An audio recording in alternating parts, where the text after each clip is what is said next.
நண்பர்களுக்கு வணக்கம். இந்த வீடியோ நம்ம என்ன பார்க்க போறோம் அப்படின்னா, இஸ்ரேலோடைய வெளியுறவுத்துறை அமைச்சர் இந்தியா வந்திருக்காரு. அவர் நம்மளுடைய ஜெய்சங்கர் சாரை மீட் பண்ணியிருக்காரு. அது பக்கம் அஜித் தோவல் சாரையும் மீட் பண்ணியிருக்காரு அப்படின்னு சொல்லப்படுது. 2023 அக்டோபர் 7 ஹமாஸ் தீவிரவாதிகள் இஸ்ரேல் மேல செஞ்ச ஒரு பயங்கரவாத தாக்குதலுக்கு அப்புறம் 2 வருஷமா அங்க ஒரு பெரிய போர் நடந்துட்டு இருந்துச்சு. இப்போ இஸ்ரேலுடைய வெளியுறவுத்துறை அமைச்சர் ஜிடான் சார் அவர் இந்தியாவுக்கு வந்திருக்காரு. ஸோ நிறைய ஒப்பந்தங்கள் கையெழுத்தாயிருக்கு. In terms of defence, trade, இந்த மாதிரி நிறைய விஷயங்கள் பேசியிருக்காங்க. அதை பத்தின ஃபுல் வீடியோ பார்க்கலாம். வாங்க வீடியோக்குள்ள போ.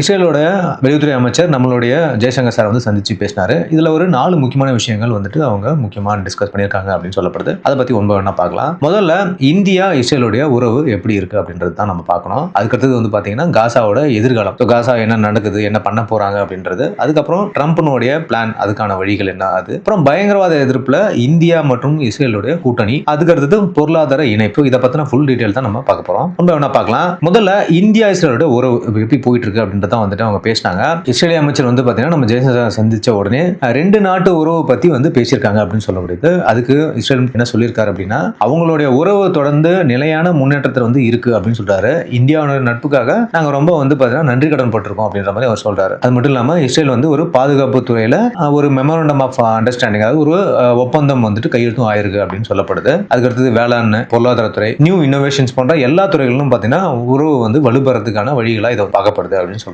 இஸ்ரேலுடைய பிரதமர் பெஞ்சமின் நெத்தன்யாகு இந்தியாவுக்கு வரதை பத்தி இவர்கிட்ட ஒரு கேள்வி கேட்டாங்க. அதுக்கு அவர் என்ன சொன்னாரு, அது நடக்கும் அப்படின்னு சொல்லியிருக்காரு. ரொம்ப சீக்கிரமாவே அது நடக்கும் நான் பிலீவ் பண்றேன்ற மாதிரி அவர் சொல்லியிருக்காரு. அப்போ அவர் இந்தியாவுக்கு வரதுக்கான வாய்ப்பு அதிகமா இருக்கு அப்படின்னு பார்க்கப்படுது. அவர் இன்னொரு முக்கியமான விஷயம் என்ன சொன்னார் அப்படின்னு பாத்தீங்கன்னா, இஸ்ரேலுக்கும் இந்தியாவுக்கும் இடையிலான நேரடி விமான போக்குவரத்தை உடனே ஸ்டார்ட் பண்ணணும், புதுப்பிக்கணும் அப்படின்ற மாதிரி ஒரு விஷயத்தையும் அவர் கோரிக்கையா வச்சிருக்காரு. அப்பதான் இரு நாட்டு பொருளாதார உறவு இன்னும் அதிகரிக்கும் அப்படின்னு சொல்லப்படுது. இப்போதைக்கு நேரடி விமானம் இல்லாததுனால நம்ம மக்கள் பாத்தீங்கன்னா இப்போ இஸ்ரேலுக்கு போகணும் அப்படின்னாக்கா மத்திய கிழக்கு நாடுகள், அதாவது மிடில் ஈஸ்ட் இருக்கக்கூடிய துபாய் வழியா போறாங்க, இல்ல அபுதாபி வழியா போறாங்க, அதுக்கப்புறம் பாத்தீங்கன்னா பஹ்ரைன் வழியா போறாங்க. ஸோ இது மாதிரி வழிகளில் தான் நம்ம போறோம். டைரக்ட் ஃபிளைட் கேன்சல் ஆயிருக்கு. சரி, இந்த காசா கான்ஃபிளிக்ட் அங்க நடந்ததுனாலே பாத்தீங்கன்னா நம்ம டைரக்ட் ஃபிளைட்டை டோட்டலாவே கேன்சல் பண்ணிட்டோம். நம்மளுடைய நிறைய தொழிலாளர்கள், அதாவது நார்த் இந்தியால இருந்து நிறைய கட்டிட தொழிலாளர்கள், இந்த மாதிரி எலக்ட்ரிஷியன்ஸ், இந்த மாதிரி ஸ்கில்டு எம்ப்ளாய்ஸ் நிறைய பேர் ரெக்ரூட் பண்ணியிருக்காங்க. காசால ஒர்க் பண்ணவங்களை எல்லாரையும் அதாவது பாலஸ்தீனியர்கள் யாரெல்லாம் அங்க வேலை செஞ்சாங்களோ இஸ்ரேல்ல, அவங்களெல்லாம் இஸ்ரேல் அப்பவே அனுப்பிட்டாங்க. அதுக்கு பதிலாக இந்திய தொழிலாளர்கள் தான் அவங்க வேலைக்கு வச்சிருக்காங்க அப்படின்னு சொல்லப்படுது. மிடில் ஈஸ்ட்ல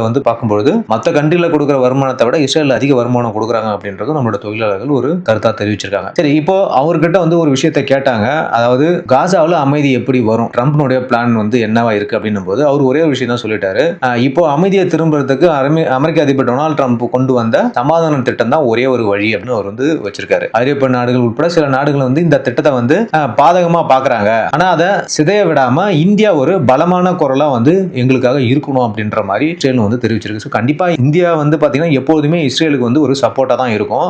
நம்ம முன்னெல்லாம் மறைமுகமா சப்போர்ட் பண்ணுவோம். இப்ப டைரக்டாவே இந்தியா சப்போர்ட் பண்ண ஆரம்பிச்சிருச்சு. ஏன்னா ஒரு வார்லயுமே நம்ம எப்பப்பெல்லாம் ஸ்ட்ரகிள் ஆகிறோமோ அப்பப்பெல்லாம் 2 நாடுகள் தான் உண்மையா நிப்பாங்க. அதுல ஒன்னு ரஷ்யா, இன்னொன்னு இஸ்ரேல் தான் நம்ம சொல்லணும். மற்ற எந்த நாடுமே நம்ம பெருசா நம்பி வார்ல இறங்கவே மாட்டோம். நமக்குன்னு சப்போர்ட் பண்றது இந்த 2 கண்ட்ரி தான். காலங்காலமா, அதாவது கார்கில் வார்ல இருந்து இப்போ வரைக்குமே நமக்கு சப்போர்ட் பண்றது இந்த 2 நாடு தான். நம்ம யூஸ் பண்ண ஆயுதத்துல மிகவும் சக்தி வாய்ந்த ஆயுதங்கள் 2 ஆயுதங்கள் நம்ம இஸ்ரேல்ட்ட வாங்கினதா யூஸ் பண்ணியிருக்கோம். ட்ரோன்ஸ் எல்லாம் சூசைட் ட்ரோன்ஸ் எல்லாம் பாத்தீங்கன்னா இஸ்ரேலோட தான் பலத்த தாக்குதலை பாகிஸ்தான்ல ஏற்படுத்தி நம்ம இங்க பார்க்கணும். அவங்க என்ன சொல்றாங்க அப்படின்னா, இந்தியா உலக அரங்கில் ஒரு சக்தி வாய்ந்த நாடா நாங்க பாக்குறோம். அதனால இந்த திட்டத்தை, அதாவது இந்த அமைதி திட்டத்தை நடைமுறைக்கு கொண்டு வரதுல இது ஒரு மிகப்பெரிய ஹெல்ப்பா எங்களுக்கு இருக்கும். இந்தியா இதுக்கு கண்டிப்பா உதவி பண்ணணும் அப்படின்ற மாதிரி ஒரு கோரிக்கையும் இஸ்ரேல் வச்சிருக்கு. அதுக்கப்புறம் அவர்கிட்ட கேட்டாங்க, பாலஸ்தீனியா தனி நாடு சாத்தியமா, ஏன் நீங்க இன்னும் அதை தனி நாடா அறிவிக்காம இருக்கீங்க அப்படின்னு போது அப்பல இருந்தே அதுக்கு ஒரு அப்போஸ் பண்ணிட்டு தான் இருக்கும் இஸ்ரேல். பட் இப்போதைக்கு அவங்க தெளிவா ஒரே விஷயம் சொல்லிட்டாங்க.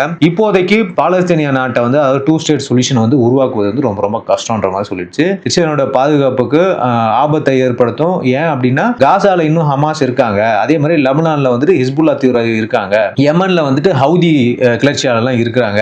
எங்க மக்கள் தொகை பகுதிகள் பக்கத்திலேயே ஒரு நடுநிலை நாட்டை நாங்க உருவாக்குவது ஒரு பெரிய தவறான விஷயமா அவங்க வந்து பாக்குறாங்க. இப்போ எக்ஸாம்பிள் எடுத்துட்டீங்கன்னா பக்கத்துல இருக்கிற கத்தார் எல்லாம் வந்து ஒரு நடுநிலை நாடு மாதிரி தான் இருக்கு. சூடான்லாம் வந்து பாத்தீங்கன்னா சப்போர்ட் பண்ற நாடா இருக்கு. ஸோ ஒரு சில நாடுகள் வந்து இஸ்ரேலுக்கு சப்போர்ட் பண்ணும், ஒரு சில நாடுகள் வந்துட்டு அப்போஸ் பண்ணும், ஒரு சில நாடு நடுநிலையா இருக்கிற மாதிரி இருக்கும், ஆனா இஸ்ரேலுக்கு ஆப்போசிட்டா இருக்கும். ஸோ அதனால வந்து அவங்க ரொம்ப தெளிவா அதுல வந்து என்ன சொல்றாங்கன்னா, ஒரு நடுநிலை நாடை நாங்க கொண்டு வர மாட்டோம் அந்த இடத்துல அப்படின்ற மாதிரி அவங்க சொல்லிட்டாங்க. கடந்த காலங்களில் நாங்க செஞ்ச தவிர வந்து பாத்தீங்கன்னா ஒரு பாடமா நாங்க கத்துக்கிட்டோம். ட்ரம்ப் பிளான்ல கூட ஒரு சரியான சூழ்நிலை அமர்ந்தா மட்டும்தான் பாலஸ்தீனத்துக்கு தனிநாடு அந்தஸ்து வந்து கொடுக்க முடியும் அப்படின்ற மாதிரி ஒரு விஷயமும் அந்த ட்ரம்போட பீஸ் அக்ரிமெண்ட்ல இருக்கு அப்படின்றதையும் அவர் வந்து நினைவு கொண்டார். அது மட்டும் இல்லாம ஐநாவோ அல்லது வேற எந்த நாடோ இந்த தீர்மானத்தை வந்துட்டு மாற்றவும் முடியாது, நாங்க தான் முடிவு பண்ணுவோம். அதாவது தனி நாடு லெபனான் வந்து பாலஸ்தீனம் இதெல்லாம் ஒரு தனி நாடா நம்ம கொடுக்கணும் அப்படின்னு அவங்க முடிவு பண்றது வந்து எங்க கையில் தான் இருக்குன்ற மாதிரி இஸ்ரேல் ரொம்ப தெளிவாக சொல்லிட்டாங்க. அதுக்கப்புறம் நம்ம விஷயத்தை பத்தி கேட்கும்போது அதாவது பயங்கரவாத எதிர்ப்பு, அதாவது டெரரிஸ்ட் எதிர்ப்பு நம்ம எப்படி பார்க்க போறோம், இந்தியா இஸ்ரேலோட கூட்டணி என்ன அப்படின்னு பார்க்கும்போது இந்தியா இஸ்ரேல் கூட்டணி வந்து பாத்தீங்கன்னா பயங்கரவாதத்தை ஒடுக்கிறதுல மிகப்பெரிய வந்துட்டு ஒரு பங்காற்றி இருக்குன்னு அப்படின்னு பார்க்கும்போது இஸ்ரேலுக்கும் சரி இந்தியாவுக்கும் சரி ஒரு பொதுவான சவால் என்னவா பார்க்கப்படுது அப்படின்னா பயங்கரவாதம் தான் அப்படின்னு பார்க்கப்படுது. பயங்கரவாதம் எங்க நடந்தாலும் சரி அது பயங்கரவாதம் தான். இந்த ஆண்டு ஆரம்பத்தில் நடந்த பகல்காம் தாக்குதல் கூட நாங்க தான் வந்து கடுமையா கண்டிச்சோம் அப்படின்னு வந்துட்டு அவர் வந்து சொல்லியிருக்காரு. கண்டிப்பா வந்து ஒரு முறையும் இந்தியாவுக்கு ஏதாவது ஒரு பிரச்சனைனா முதல்ல வந்துட்டு குரல் கொடுக்கிறது இஸ்ரேலா இருக்கும். அதே மாதிரி அவங்க இதுல அக்டோபர் 7ல நடந்த இந்த ஹமாஸ் தாக்குதலையும் பாத்தீங்கன்னா இந்தியா முதல்ல வந்து குரல் கொடுத்தாங்க அப்படின்றது நம்ம இங்க வந்து பார்க்கணும். இந்தியாவில் உள்ள மக்கள் வந்து பயங்கரவாத உருவத்தை வந்து தெரிஞ்சிட்டு இருக்காங்க அப்படின்றத வந்து இஸ்ரேல் சொல்லுது. லஷ்கர் தொய்பா, அதுக்கப்புறம் ஜெய்ஷே முகமது இது போன்ற தீவிரவாத அமைப்புகள்லாம் வந்து இஸ்ரேலுமே வந்து தடை பண்ணிருக்கவங்களாம் வந்து ஒரு டெரரிஸ்ட் ஆர்கனைசேஷன் சொல்லி இஸ்ரேல் வந்து அவங்க நாட்டிலுமே தடை பண்ணிருக்காங்க அப்படின்றதும் வந்து இங்க நம்ம பார்க்கணும். பயங்கரவாதத்தை வந்து எப்படி சமாளிப்பதுன்றது வந்து பார்த்தீங்கன்னா இஸ்ரேலோட அதிகமா அனுபவம் யாருக்கும் இருக்காது அப்படின்னு சொல்லிட்டு அவர் வந்து சொல்றாரு. ஏன்னா கண்டிப்பா அவங்களுக்கு வந்துட்டு எல்லா பக்கமும் வந்து அவங்களுக்கு பிரச்சனைகள் அதிகமா இருக்கத்தான் செய்யும். அதனால அவங்களுக்கு அனுபவம் ஜாஸ்தி அப்படின்னு சொல்லப்படுது. இந்த அனுபவத்தையும் அறிவையும் வந்து பார்த்தீங்கன்னா இந்தியாவோட பகிர நாங்க வந்து எப்பவுமே தயாரா இருக்கும் அப்படின்ற மாதிரி அவர் ஒரு விஷயத்தையும் சொல்லியிருக்காரு. இதுல இரு நாடுகளும் இணைந்து செயல்படணும் அப்படின்றதையும் வந்து அவர் சொல்லியிருக்காரு. ராணுவம், உளவு தகவல் பகிர்றது, அப்புறம் வந்து தொழில்நுட்பம் போன்ற எல்லா துறைகளும் இருதரப்பு பார்ட்னர்ஷிப்பை வந்து அதிகரிக்க வேணும் அப்படின்ற மாதிரி அவர் வந்து தெளிவா பேசியிருக்காரு. அடுத்து பார்த்தீங்கன்னா பொருளாதாரமும் இணைப்பு திட்டங்கள், அதாவது கனெக்டிவிட்டிக்கான விஷயங்களை வந்துட்டு அவங்க பேசியிருக்காங்க. பொருளாதாரம் மற்றும் உள்கட்டமைப்பு திட்டங்கள்ல வந்து பாத்தீங்கன்னா இந்தியா இஸ்ரேல் உறவு வந்து ஒரு நல்ல ஒரு நிலைமையில வந்து போயிட்டு இருக்கு அப்படின்ற மாதிரி அவர் சொன்னாரு. இந்தியாவில இருந்து எங்க நாட்டுக்கு வர தொழிலாளர்கள் வந்து ரொம்ப சிறப்பா வந்துட்டு வேலை செஞ்சுட்டு இருக்காங்க. இந்திய தொழிலாளர்களுடைய ஒத்துழைப்பு இந்த உறவை வந்து மேலும் வலுப்படுத்துது அப்படின்னு சொல்றாப்ல. கிட்டத்தட்ட வந்துட்டு 1 லட்சத்துக்கு மேற்பட்ட நம்மளுடைய ஸ்கில்டு எம்ப்ளாய்ஸை வந்து இஸ்ரேல் வந்து அவங்க நாட்டில் வந்து ஒர்க்குக்கு வச்சிருக்காங்க. கன்ஸ்ட்ரக்ஷன் ஃபீல்ட்லயும் சரி மற்ற ஃபீல்ட்லயும் சரி வச்சிருக்காங்க. என்ன காரணம் அப்படின்னா அங்க இருந்த பாலஸ்தீனியர்கள் எல்லாரையும் வந்து இஸ்ரேல் அப்பவே அனுப்பிட்டாங்க. அவங்க யாரும் நம்ப ரெடியா இல்லை. ஏன்னா இந்த அக்டோபர் 7 அட்டாக் அப்போ நிறைய உளவு வேலையை பார்த்துட்டு இந்த மாதிரி ஒர்க் பண்ணவங்க தான் அப்படின்ற மாதிரி ஒரு தகவல் வந்து இஸ்ரேலுக்கு தெரிஞ்சதுனால யாரையுமே அவங்க வேலைக்கு வைக்கிறது இல்லை. இந்தியன்ஸை அவங்க ரொம்ப ரொம்ப அதிகமா ட்ரஸ்ட் பண்றாங்க. 2023 G20 மாநாட்டில் வந்து அறிவிக்கப்பட்ட இந்திய மத்திய கிழக்கு ஐரோப்பா பொருளாதார வழித்தடமான அதாவது IMEC அப்படின்னு சொல்றாங்க. இந்த திட்டத்தை வந்து இஸ்ரேல் வந்து முழுமையா ஆதரிக்குது அப்படின்னு சொல்றாங்க. இந்த திட்டம் வந்து இந்தியாவுக்கு ஒரு மிகப்பெரிய பொருளாதார ஊக்குவிப்பை கொடுக்கும் அப்படின்னு தான் நம்ம பார்க்கணும். இந்த திட்டம் நிறைவேறிச்சு அப்படின்னா நம்ம நாட்டுக்கு வந்துட்டு மிக மிக நல்ல விஷயமா தான் நம்ம இங்க பார்க்கணும் அப்படின்னு சொல்லப்படுது. போர் காரணமா இந்த திட்டம் வந்து இப்போதைக்கு வந்து ஒரு முன்னேற்றத்துல இல்ல.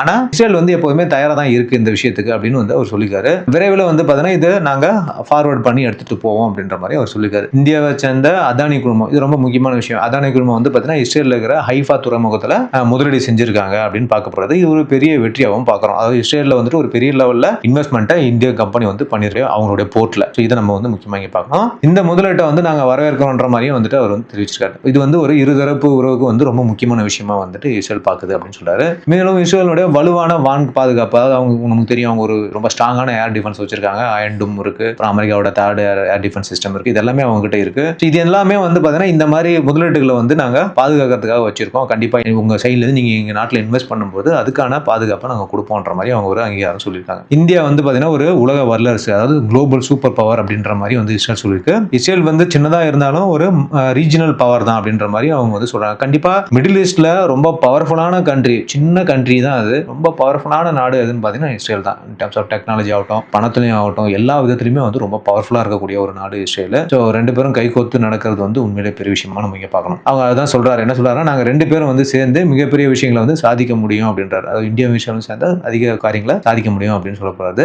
அடுத்த ஆண்டு இந்தியாவில் நடக்கக்கூடிய இந்த ஆர்டிபிஷியல் இன்டெலிஜென்ஸ் மாநாட்டில் வந்து இஸ்ரேல் நிச்சயம் வருது அப்படின்னு சொல்றாரு. இஸ்ரேலும் பங்கேற்குது. அதுவும் வந்து பாத்தீங்கன்னா ஒரு சீனியர் லெவல்ல வந்து பங்கேற்கிறாங்க அப்படின்னு சொல்றாரு. சும்மா வந்து ஒரு அட்டண்டியா இல்லாம நிறைய வந்து விஷயங்களை வந்து அவங்க அங்கத்துல பண்றாங்க அப்படின்னு சொல்லப்படுது. அடுத்து பாத்தீங்கன்னா அவர் என்ன சொல்றாரு, மோடியும் நித்தன்யாகுவும் வந்து ரொம்ப க்ளோஸா இருக்காங்க, அவங்க 2 பேருக்குள்ள அதிக பந்தம் இருக்கு அப்படின்னு சொல்றாரு. பிரதமர் நித்தன்யாகு வாரம் ஒரு முறை வந்து நம்ம பிரதமர் மோடியிடம் பேசிட்டு தான் இருக்காரு அப்படின்னு சொல்லப்படுது. இது ரொம்ப ரொம்ப உண்மையும் கூட அப்படின்னு சொல்றாங்க. இது வந்து ஒரு ஜஸ்ட் இந்த மாதிரி இன்ஃபர்மேஷன்லாம் கிடையாது, ட்ரம்ப் சொல்ற மாதிரி விஷயம்லாம் இல்லை, இவங்க 2 பேரும் உண்மையாவே பேசிட்டு தான் இருக்காங்க அப்படின்னு நம்ம பார்க்கணும். இந்த உரையாடல்கள் பார்த்தீங்கன்னா ரொம்ப திறந்த மனதுடன் நடக்குது அப்படின்னு சொல்றாங்க. ஓப்பனாவே அவங்க பேசிக்கிறாங்க அப்படின்னு சொல்லப்படுது. உலக அளவில் உள்ள ரொம்ப முக்கியமான ரகசிய தகவல்கள் மோடியிடம் பகிர்றாரு அப்படின்னு சொல்லப்படுது. எதிர்பார்ப்பு என்ன அப்படின்னு பார்க்கும்போது இந்த உறவு வந்து பார்த்தீங்கன்னா ஏற்கனவே ஒரு நல்ல நிலைமையில தான் இருக்கு. ஆனா எதிர்காலத்துல இது அடுத்த லெவலுக்கு எடுத்துட்டு போகணும், ஒரு எக்ஸலண்ட் ஃப்ரெண்ட்ஷிப்பா இருக்கணும் அப்படின்ற மாதிரி இஸ்ரேல் நினைக்குது அப்படின்றத அவர் சொல்லியிருக்காரு. இப்போ ரொம்ப முக்கியமான விஷயம், நம்மளோட ஜேம்ஸ் பாண்ட் அப்படின்னு சொல்லக்கூடிய அஜித் தோவல் சாரோட இவங்க வந்து ஒரு சந்திப்பையும் நடத்திருக்காரு. ஸோ வெளியுறவுத்துறை அமைச்சர்கிட்ட நடத்தின சந்திப்பு வந்து பார்த்தீங்கன்னா எந்த அளவுக்கு வந்து முக்கியமோ அதை விட ரொம்ப ரொம்ப முக்கியமான விஷயம் நம்மளுடைய NSA கூட